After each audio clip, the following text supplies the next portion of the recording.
Saya ingin ngajak ke semua orang, siapa saja, untuk mengakui bahwa kita ini sebenarnya bajingan, sama-sama bajingan gitu loh.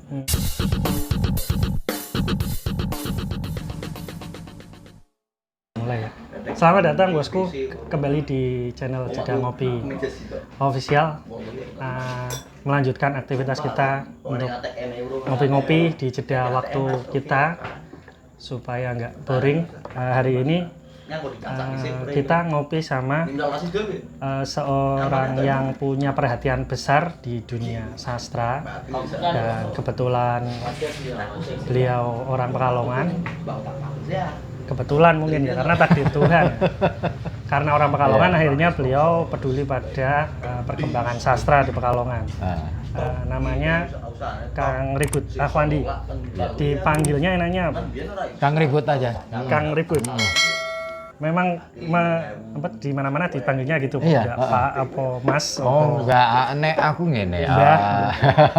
Kalau saya dipanggil Pak itu ketoke ketuan banget. Sing kedua.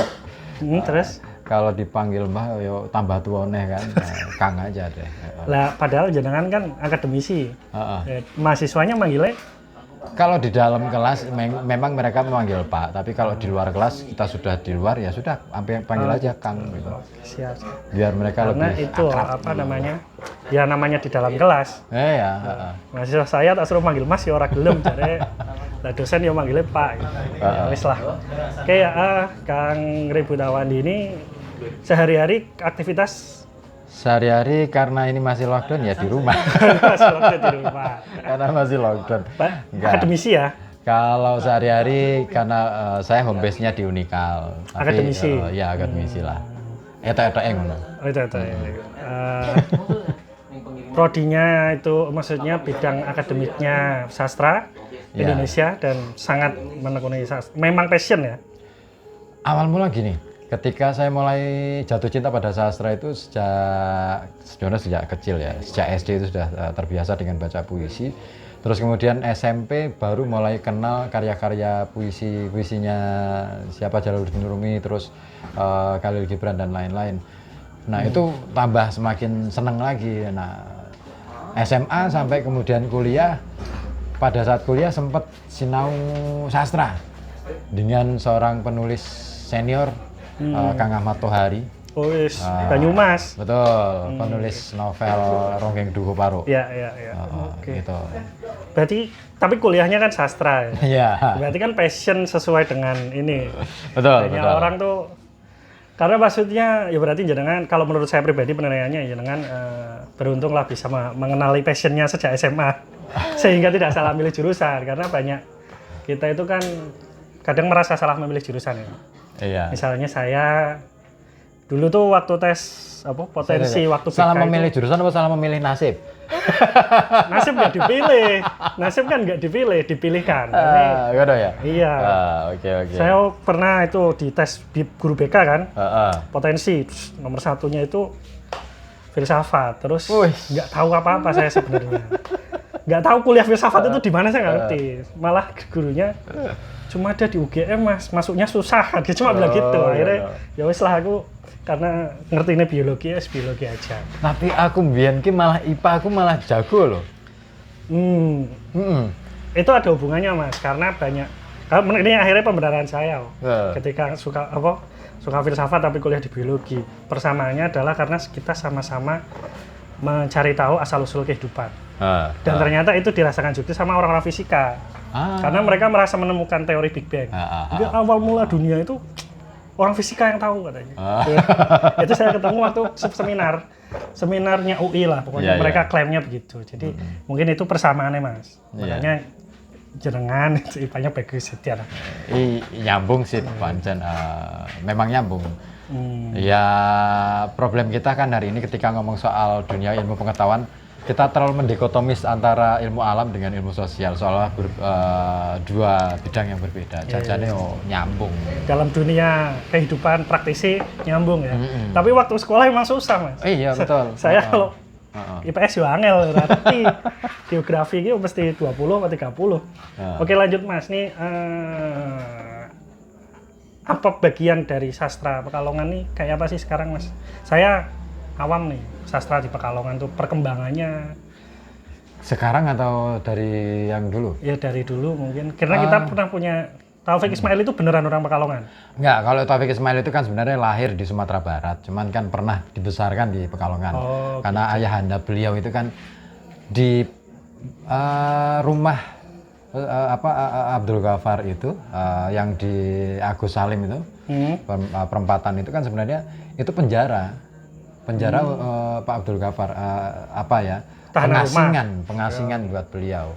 Nah, bapaknya. Nah, kalau Taufik Ismail sendiri lahir di Sumatera Barat, baru setelah dia besar di sini.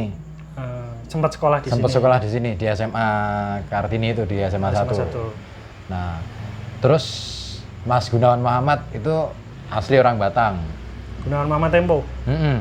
Asli orang Batang, Karangasem aslinya. Terus kemudian sekolah di sini. Tapi menarik. SMA-nya di Pekalongan. SMA-nya Pekalongan. Menarik sebenarnya. Ketika ngomong sastra di Pekalongan, ternyata banyak sastrawan yang nasional, kelas nasional, bahkan kelas dunia, itu justru ditempa, mereka menjadi besar ditempa di Pekalongan. Salah satu contohnya misalkan E.W.S. Rendra, itu pernah ditempa di Pekalongan terlebih dahulu, baru dia bisa menjadi besar. Oh gitu, ditempa dalam arti berproses secara kehidupan sosialnya. Pernah jadi orang Pekalongan? Betul. Paling tidak dia pernah tinggal di Pekalongan untuk beberapa saat gitu. Dan kemudian dia membaca demografi, sosiologi, antropologi masyarakat Pekalongan yang kata orang kan Pekalongan itu miniaturnya Indonesia. Nah, jadi disitulah sebenarnya para sastrawan-sastrawan besar ini punya peran yang lumayan luar biasa. Cak Nun juga begitu. Cak Nun juga pernah ditempa di Pekalongan. Ebit G.A.D. apalagi. Oh iya, Ebit G.A.D. ya. Cak Nun pernah di sini juga? Pernah. Bareng Mas Eha Kartanegara almarhum. Waktu apa? Maksudnya masa-masa muda mereka masa-masa gitu? muda mereka, betul. Banyak kan anggota bengkel teaternya Mas Rendra itu yang asal Pekalongan. Termasuk Mas Edi Haryono yang sekarang masih menggeluti itu. Bahkan Mas Edi Haryono itu kan jadi pengelola dari Burung Merak Foundation. Oke, jadi memang banyak ini. Kalau tadi soal Pekalongan itu, kalau saya ingatnya ini Mas, Cak Nur, Nurholis Majid itu, ya. Bukan Cak Nur yang sekarang. Beliau itu pernah menulis bahwa kelak, kan dia ininya masyarakat madani ya. Masyarakat madani itu seperti Pekalongan. Oh iya, betul. Pesisir, karakternya, pesisir itu terbuka, tapi juga santri, maksudnya religius gitu. Kalau yang saya baca sih itu, karena kalau miniatur Indonesia, nyuwun sewu, saya kalau ketemu orang manapun mereka akan bilang kota kelahirannya dia tuh miniatur Indonesia. Betul. Ya mungkin Indonesia memang gabungan dari miniatur yang sama gitu. Miniatur itu ya. Terus perkembangan sastra sekarang ada banyak kegiatan atau? Sebenarnya sastra di Pekalongan cukup tumbuh subur. Beberapa komunitas-komunitas sastra di Pekalongan itu cukup bisa hidup. Cuman expose-nya yang kurang. Beberapa waktu lalu teman-teman yang bergerak di bidang kesenian, terutama kesenian sastra, pernah mengadakan kumpulan di salah satu kedai kopi juga, di mana Krapyak itu ya, Klego apa Krapyak ya. Mereka kemudian bersepakat untuk membuat komunitas mereka namanya Pasca. Nah, itu masih muda-muda semua. Masih muda-muda semua. Masih muda itu sejenengan apa saya? Wah, angkatan di bawah kita ini. Saya berarti di bawah jenengan. Masih di bawah jenengan. Masih di bawah jenengan. Mereka masih kuliah gitu kan. Gitu. Ada sebagian yang masih kuliah, ada sebagian yang sudah bekerja, ada yang masih sekolah juga. Nah, mereka mulai menggiatkan untuk bikin karya. Dunia sastra itu sama dengan dunia teater nggak? Nggak, beda. Oh beda, karena kalau teater kan lumayan sering. Misalnya ada event yang tahunan itu kan ada di Cetayu ya? Ya, kalau teater itu kan lebih ke seni pertunjukan. Artinya sastra sebenarnya memungkinkan untuk diapresiasi lewat seni pertunjukan. Musikalisasi puisi. Entah itu musikalisasi puisi, entah itu nanti jadinya teatrikalisasi puisi atau yang lain, bentuk-bentuk yang lain. Nah, sastra adalah bank naskahnya, istilahnya begitu. Kalau saya mengistilahkannya seperti itu. Nah, kembali ke perkembangan sastra di Pekalongan, saya yakin Pekalongan itu sebenarnya punya banyak talent atau orang-orang yang sangat aware dengan perkembangan sastra, mengingat sebenarnya secara tradisi masyarakat Pekalongan sudah sangat akrab dengan sastra, cuman mereka nggak sadar. Gimana tuh maksudnya akrab dengan sastra itu? Parameternya? Setiap kali ada acara, sebenarnya event mereka adalah event sastra. Contoh, pembacaan kitab Al-Barzanji. Oh iya. Itu kan syair-syair yang mereka baca. Siap. Duror, itu ya syair-syair. Manakib, semua adalah sastra. Nah, cuman kan ini menjadi dituangkan ke dalam tradisi seolah-olah apa ya? Ini cair dalam kehidupan sehari-hari. Artinya kehidupan sastra di Pekalongan sudah sangat sedemikian cairnya sehingga sampai tidak menyadari bahwa apa yang mereka lakukan adalah kegiatan sastra. Jadi sampai masuk ke setiap sudut kehidupan kita. Betul. Sampai seperti ikan yang bertanya-tanya, mana sih air? Ya ngono iku pancen. Jadi nah, terus kalau jenengan sendiri menghidupkan komunitas tertentu yang untuk sastranya itu atau jenengan single factor sendiri? Awal mula saya datang ke Pekalongan, pulang ya bukan datang, pulang ke Pekalongan itu sempat kebingungan. Iki piye ya carane ning Kalongan ki aku urip piye ngono. Karena berangkat dari sastra, mungkinkah hidup di Pekalongan? Waktu itu ngono. Terus sempat single factor. Sempat single factor. Oke deh. Aku masuk Pekalongan dengan single factor. Tapi lama kelamaan jenuh juga. Itu single factornya itu piye? Jenengan baca puisi di bis kayak di Jakarta? Iya, sementara waktu baca-baca puisi sendiri. Artinya ya bikin-bikin ya nimbrung event gitu. Oh, jenengan bagian baca puisi misalnya. Nimbrung event. Sekalipun sebenarnya kadang-kala reaksi masyarakat ketika ada orang baca puisi ning Kalongan ki aneh gitu loh. Awal mula ngono, aneh. Iki ngopo no? Tapi nggak apa-apa, itu bagian dari kampanye awal.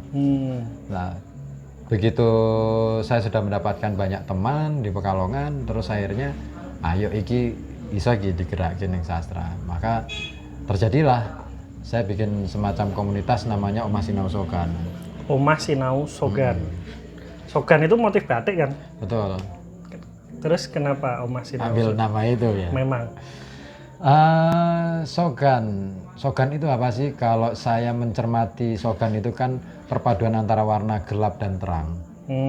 Dan keindahan itu baru akan bisa dilihat ketika gelap terang itu tampak hadir bersamaan. Nah, disitulah kehidupan. Jadi nggak bisa hidup itu hanya melihatnya dari satu sisi, gelap saja, terang saja. Itu, nah makanya Sogan kalau saya dalam perspektif saya pribadi, ya seperti yin yang, keseimbangan. Sehingga komunitas ini menjenengan mengambil filosofinya Sogan. Betul, kurang lebih itu. Terus aktivitas komunitasnya? Aktivitas komunitas Omah Sinau Sogan banyak akhirnya berkembang selain bergerak di sastra juga. Saya sedikit harus bercerita tentang Omah Sinau Sogan ini. Awal mula mereka sebenarnya kan kelompok teater di kampus. Terus kemudian berkembang, terus memilih jalur mandiri untuk keluar dari kampus. Terus berdirilah Omah Sinau Sogan sampai akhirnya bisa berkembang seperti sekarang. Kegiatan mereka tidak hanya teater tapi juga sastra, tapi juga musik juga. Terus yang sekarang paling update adalah bikin gerakan sekolah alternatif. Gerakan sekolah alternatif. Itu dikelola oleh teman-teman semua. Jadi mereka mantan mahasiswa. Kenapa mantan mahasiswa, Mas? Karena yang paling memungkinkan untuk dikerahkan. Ya, kenapa termnya itu mantan mahasiswa? Ya mereka sudah lulus soalnya. Karena kalau saya menyebut mantan mahasiswa ke teman-teman tongkrongan saya itu artinya mereka nggak lulus. Oh iya no. Ini mantan mahasiswa ini ya. Oh, iya, maksudnya iya. secara tidak halus aku mau ngomong Saya ini mantan mahasiswa UGM. Itu secara tidak saya mau ngomong nggak lulus, itu nggak lulus, cuma pernah jadi mahasiswa. Ya mereka pernah jadi mahasiswa. Soal lulus dan tidak lulus kan soal nasib. Intinya itu aktivitas yang memang dijalani sejak zaman mahasiswa. Betul. Gitu ya. Mereka jadi bikin sekolah alternatif di situ, kemudian mereka membuat semacam pendidikan untuk warga. Ada pendidikan bakat di situ, jadi meningkatkan potensi dari anak. Di mana itu, Mas? Jangan lokasi kegiatannya. Awal mula di Slamaran. Terus? Awal mula di Slamaran, terus kemudian ini mau dikembangkan lagi karena ini masih ada lockdown kayak gini kan. Nah, kemudian kita pray dulu sementara waktu, terus akan dikembangkan di beberapa titik, terutama di kota. Berarti kayak bikin sekolah jalanan gitu, Pak? Ada kelasnya? Ada kelasnya, enggak jalanan, bukan kelas sanggar. Iya, semacam sanggar seperti itu. Tapi materi yang disampaikan itu alternatif itu. Betul. Maksudnya value yang diajarkan, metodenya juga alternatif itu, atau cuma sekedar ini untuk tempat sekolah teman-teman yang anak-anak yang tidak mampu gitu? Enggak sih. Tapi lebih ke ini, value Shokan kan sebenarnya kan ini, nilai-nilai dari apa yang kita telurkan di Omasina Shokan kan sebenarnya bagaimana teman-teman yang bergabung di komunitas Shokan itu, Omasina Shokan itu bisa mengenali potensi diri terus kemudian mengembangkan. Nah, itu yang kemudian akhirnya diterapkan di dalam namanya Sekolah Shokan. Sekolah Shokan. Ini mirip-mirip sama Sekolah Rimba. Iya benar, terinspirasi kemarin ketika ketemu sama siapa ini? Fawas Al-Batawi yang dari Mojok itu. Kita sempat bikin pelatihan menulis ketika di Bumper itu ya. Saya sih dengar. Cuma Sabtu Minggu sih, saya Sabtu masuk kerja, Mas. Iya. Ya kita berjejaring lah dengan beberapa kawan-kawan seperti Pak Toto Raharjo yang di Salam Jogja itu. Terus kemudian Mas Putut EA juga kita ajak untuk berjejaring. Mas Faiz dari Cirebon juga kita ajak. Artinya jejaring ini kemudian kita coba olah sehingga Pekalongan bisa menjadi salah satu simpulnya untuk mereka berkegiatan. Ya, terus ini terngiang-ngiang dari tadi, Mas. Apa? Dalam sastra itu, sastra yang panjenengan geluti itu masuk ke apa? Maksudnya puisi aja atau termasuk dunia fiksi yang lain, cerpen, novel? Karena biasanya kan kalau yang orang nulis novel itu belajarnya di FLP ya. Itu termasuk itu juga atau? Saya menggeluti semuanya, sastra, novel juga, prosa juga saya geluti, beberapa cerpen saya juga ikut, bahkan sudah beberapa kali terbit di beberapa kumpulan cerpen, juga di beberapa media. Terus novel juga saya ikut, terus apalagi naskah drama juga saya geluti.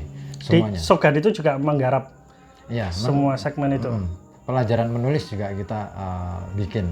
Member komunitasnya udah banyak, Mas? Pegiatnya lah, pegiat.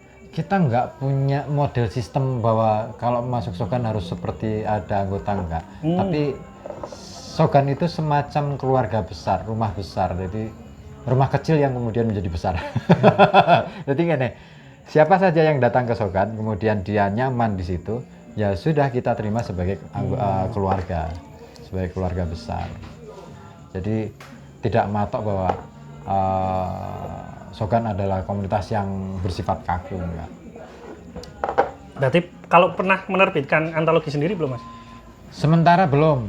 Ini yang masih saya garap itu novel Para Bajingan. Para Bajingan. Novel. Single jenengan sendiri. Single. Mau dibocorkan nggak, Mas ini? Saya tanya jawabannya nanti ya, tunggu ini. Enggak, kalau Para Bajingan. Enggak apa-apa sih, Para Bajingan itu apa gitu saya sampaikan aja di sini. Itu kan awal mula kenapa sih saya menulis tentang Para Bajingan? Bermula dari saya membuat hashtag Para Bajingan itu. Terus yang mau disampaikan dengan hashtag Para Bajingan itu apa sih sebenarnya, kan itu ya pertanyaannya ya. Saya cuman pengen ngomong gini. Saya ingin ngajak ke semua orang, siapa saja, untuk mengakui bahwa kita ini sebenarnya bajingan, sama-sama bajingan gitu loh. Artinya kita menjadi bajingan bagi orang lain. Ya kan? Iya. Ya kan? Karena apa? Selalu kita itu punya pikiran buruk tentang orang lain. Nah, disitulah sebenarnya bajingan itu muncul. Gitu. Ya. Ada sisi dalam diri kita yang bajingan gitu. Maka, ya itu tadi saya ingin ngomong bahwa ya udah, lo jangan terlalu banyak ngomong tentang seolah kita ini orang yang baik, paling baik di antara yang lain, paling benar di antara yang lain. Enggak, kita sama-sama kok. Sama-sama pernah melakukan salah, sama-sama pernah melakukan dosa, bahkan mungkin bisa jadi dalam pikiran kita, entah itu kapan, itu pasti pernah muncul apa ya, perlawanan terhadap apa yang sudah menjadi takdir Tuhan. Nakal sedikit gitu ya. Itu di mana ya? Nonton di sosmed itu mendingan jadi orang beragama bisa nakal, Mas. Orang ateis nggak bisa nakal. Nggak bisa nakal, betul. Kita kadang kan nakal ya, maksudnya tadi kan gitu kan, betul, nakal betul. gitu. Nakal melawan nilai-nilai yang konon katanya kita anut sendiri. Bisa nakal. Orang ateis nggak bisa dong. Nggak bisa. Sekali-kali mereka mau sudah sholatnya nggak mungkin. Nggak mungkin, betul. Mereka terpenjara. Tapi saya setuju, Mas. Saya mending memilih jadi bajingan. Karena kata stand up komedian, cowok itu ada dua. Gimana? Homo apa bajingan? Ya saya pilih jadi bajingan kan, normal. Daripada jadi homo. Kok iso? Ya kan yang dipopulerkan stand up komedian kan gitu. Cowok ganteng itu ada dua, homo atau bajingan katanya. Akhirnya berarti kita semua bajingan. Iya.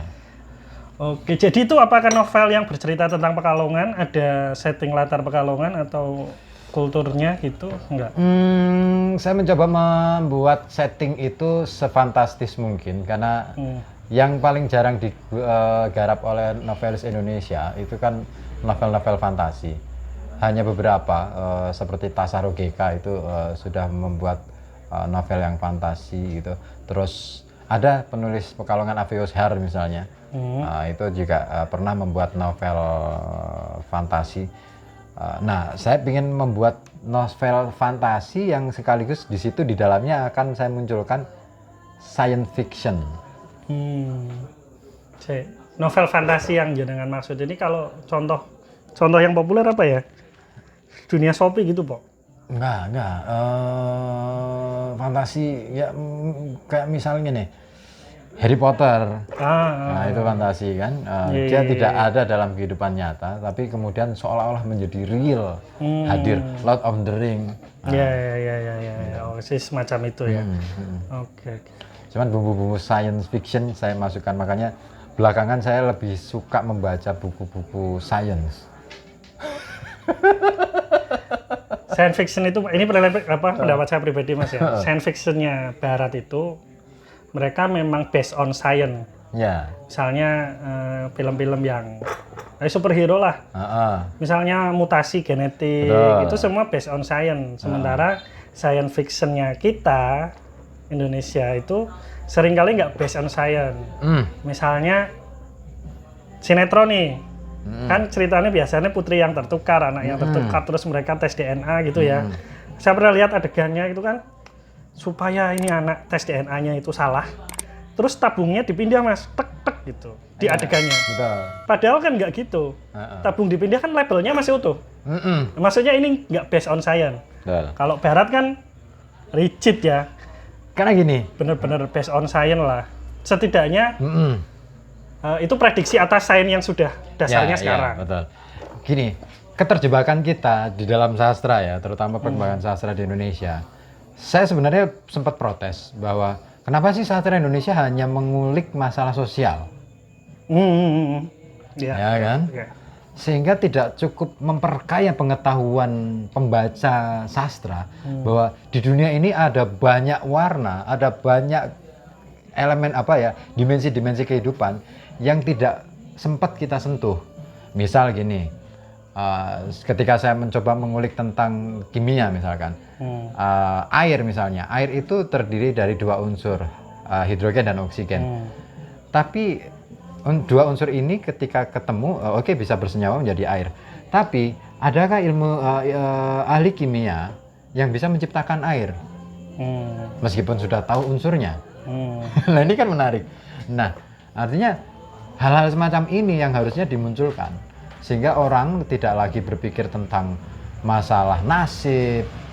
Aku protes itu ketika ngomong sastra Indonesia selalu ngomong soal nasib, selalu ngomong tentang ya oke mau bahwa sainsnya nggak based on science, terus ditukar dan macam itu kan soal perilaku, bukan sainsnya yang dimunculkan, perilaku terus kecemburuan sosial dan macam-macam.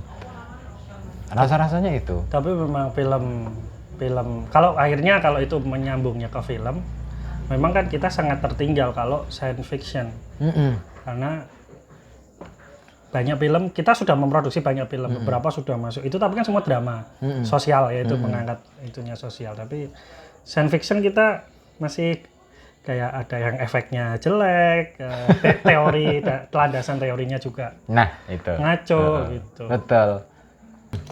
Jadi akhirnya itu film akan bercerita tentang apa tadi, fantasi science fiction. Apa mungkin nanti jenengan mirip kayak Dewi Lestari itu kan, akar partikel itu kan lumayan. Tak pikir dia juga risetnya pasti pusing. Betul, tapi kan Supernova kan itu kan dari Supernova kan, seri Supernova. Ada kegagalan Dewi Lestari di dalam menggarap sainsnya ketika ngomong soal dari sisi science fictionnya, bahwa dia cenderung terlibat di dalam pembicaraan diskusi-diskusi filsafat. Tetapi lupa bahwa akar sains mungkin adalah filsafat, tetapi dia harus ngulik dulu elemennya apa gitu. Misalkan bagaimana kemudian filsafat barat misalkan ketika merumuskan bahwa alam terdiri dari 4 unsur, ada yang 2 unsur, ada yang macam-macam. Ini kan harus dipetakan terlebih dahulu. Nah, dia lupa di situ, sehingga menurut apa yang saya baca, tangkapan saya ketika membaca Supernova itu, Dewi Lestari lebih cenderung ngomong tentang perjalanan si body itu kan. Tapi lupa bahwa pengalaman sains itu tidak sebatas di situ. Tidak sebatas di situ. Tapi setidaknya dia one step ahead daripada yang lain. Betul. Tema-tema ini. Saya sepakat kalau itu. Minimal ada yang berani untuk seperti itulah. Sangat berbeda dengan Ayu Utami ketika nggarap itu Saman dan Larung gitu kan. Saya pikir dia mau ngomong science fiction, ternyata sebatas chattingan. Oke nih, mungkin kita sharing yang ini Mas, buat penurunan buat penutup ini. Jenengan berarti kan suka sastra itu termasuk seni dan anggaplah fiksi ya, novel. Sekarang saya mau nanya, novel yang paling berkesan buat jenengan apa, atau yang paling bagus gitu apa? Kalau bagus mungkin akhirnya penilaian banyak. Yang berkesan aja lah secara personal tuh, dalam negeri, luar negeri. Secara personal ada beberapa novel ya, tapi ada 2 novel yang menurut saya recommended untuk dibaca. Yang pertama Dunia Sophie. Jelas di situ saya menikmati betul, meskipun awal mula saya kenalan dengan novel itu sempat bingung, tapi begitu membaca asik juga. Berarti itu ada kesan personalnya Bu jenengan ya? Asik gitu. Lontaran pertanyaannya membuat geledak. Iya, Dunia Sophie. Terus kalau novel dalam negeri yang ditulis oleh Seno Gumilar Adjudharma, judulnya Kitab Omong Kosong.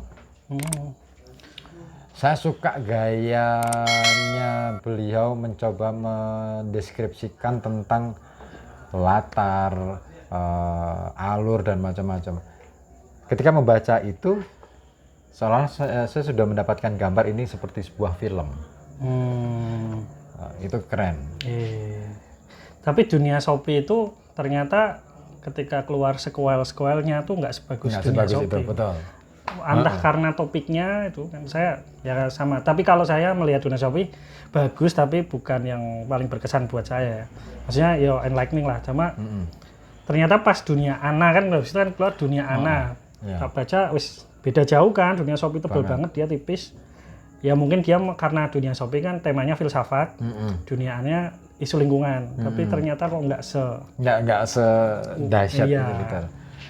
Mungkin si kalau Senok saya belum baca itu Mas. Karena apa ya? perlu baca itu. Pusing saya tuh buat dunia buku dalam negeri itu banyak ya. Iya. Kita mau baca yang mana dulu? Iya. Ya. Iya. Biasanya kalau saya pribadi saya akan pilih satu judul dari masing-masing penulis Mas buat ya supaya tahu preferensinya aja sih, karena kalau mau semuanya nggak mungkin. Nggak mungkin. Terelia begitu keluar buku tuh, brol, saya sampai kaget, ini banyak banget karyanya Terelia, mau mana yang dibaca gitu. Seno Gumilar mungkin nggak begitu banyak. Kalau Andrea Hirata karena nggak banyak judulnya kan, ya kita masih bisa lah baca. Kalau itu berarti buku ya. Kalau puisi, film mungkin, kalau film ada nggak? Film yang paling berkesan Dead Poets Society. Dead Poets Society.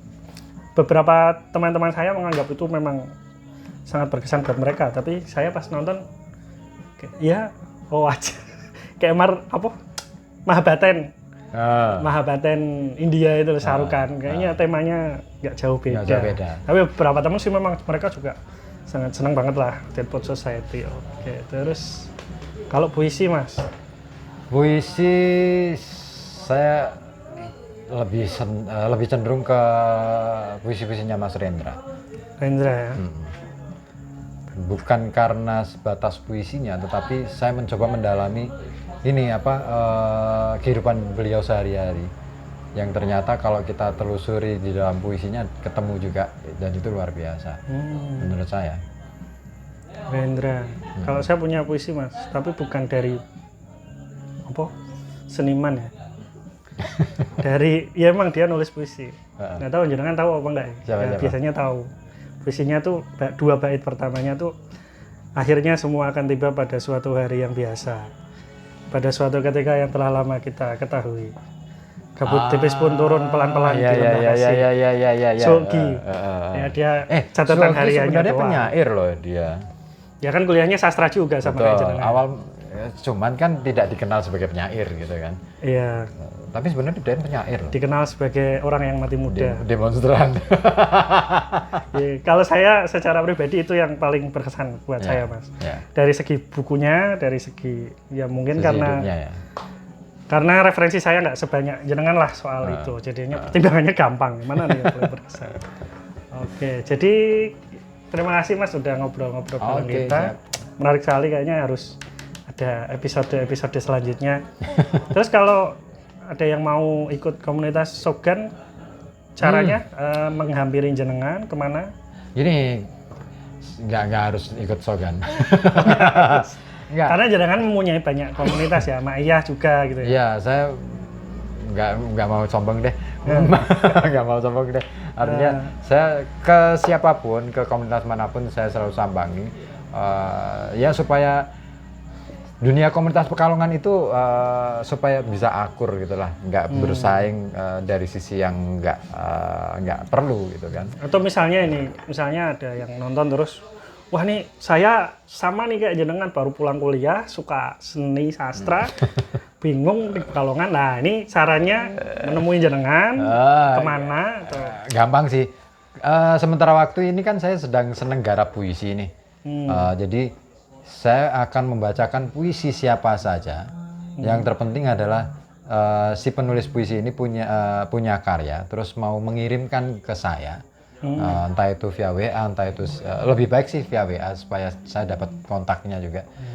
Itu terus saya akan bacakan, terus saya akan produksi ke dalam bentuk visual, audio visual, terus itu bisa dinikmati bareng-bareng. Artinya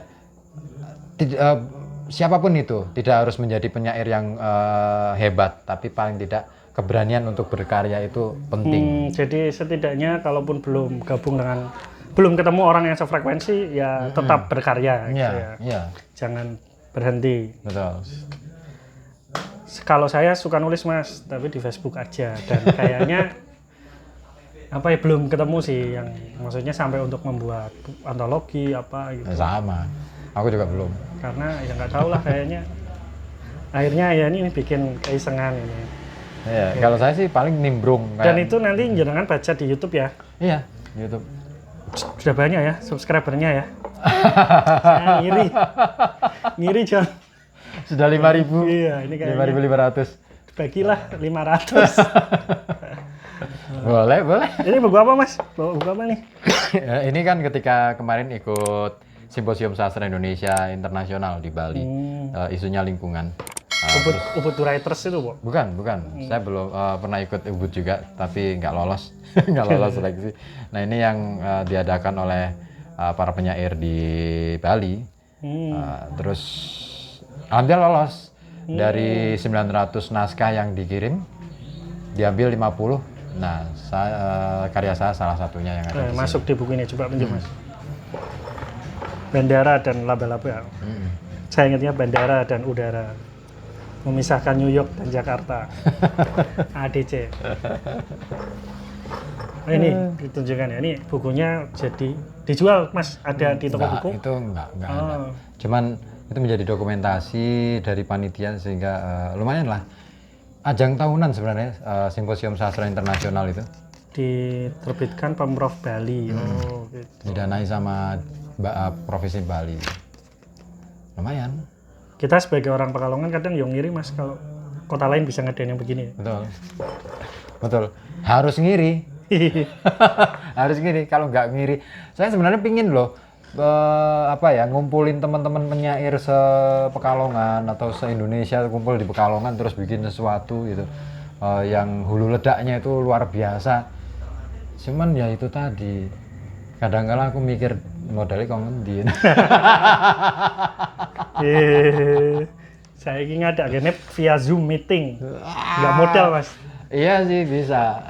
Tapi nggak ini ya. Kurang inilah, menurutku ya kurang apa ya? Ya nggak dapet. Vibe-nya nggak dapet. Gini, ini yang puisinya jenengan ya, judulnya Percakapan Air.